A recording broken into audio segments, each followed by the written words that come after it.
team selection with John Longmire. John, what are the changes for round 2? Out is Rampy and Armstrong, and in comes Craig Bird back into the team, which is good, and Andreas Everett. Bird obviously needed a little extra time to get ready for round 1. How did he perform in the reserves last week? Yeah, he performed pretty well in the reserves last week. He played the whole game in the midfield and did a pretty good job. So he comes back into the team, and Andreas Everett had a strong pre-season. Played pretty well over the pre-season, and then was terrific last week in our reserves, was probably our best player. So he deserves another opportunity as well. So hopefully those boys can grab it. Obviously, first game for Rampy. How did you see his form? Does he just need a bit of a run in reserves now? Yeah, he was okay last week. We had to sub him in the last quarter. He cramped up a bit, but it's probably a bit of nervous energy as well. But yeah, he was okay last week. It just gives him an opportunity. He's had a big month now in our senior team. Gives him a chance to go back and play in our reserves and enjoy that experience as well, and hopefully come back in the senior team pretty quickly. And that's what it's all about: going back and playing pretty well, grabbing your opportunity again and coming back up again. And Tony's, he only played 15, 20 minutes last week, so didn't play a lot of football, and hopefully he goes back and does the same thing.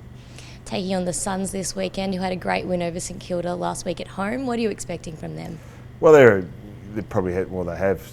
Guy McKenna was quoted after the game as saying it was the best win they've ever had, which is, it's probably right. They played really well last week, and they were good players all over the ground. We've obviously seen players like Albert, who is a good player, but they've got plenty of others as well. They've got some really exciting young kids, as you'd expect, and they've got some experienced players that are playing well and are in good form. So they've got a good balance at the moment, and we'll have to be pretty good to beat them.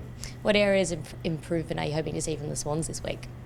I think we can be a bit more consistent over the 4 quarters. I thought our start last week, our first quarter was really good, and then our first 15 minutes of the second we dropped away. We've got to be a bit more consistent over that 4-quarter period and make sure we're consistent in all parts of the game. I thought our contested ball was pretty strong. We need to go well again at that. But I thought periods of our defence and our offence were just a bit out at different parts of the game, so we need to be a bit better over the 4-quarter period.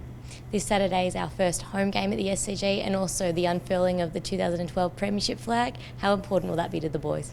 Yeah, it's a great opportunity. It's to be able to come to the SCG, our home ground, and thank our supporters, and that's what it's all about. And hopefully there's as many there as can possibly be. It's you don't often get a chance to unfurl the flag, and so we want to make sure there's a lot of people there, and we can thank them and thank everyone that was involved, and hopefully then roll the sleeves up and have a good hard contest against a really tough team.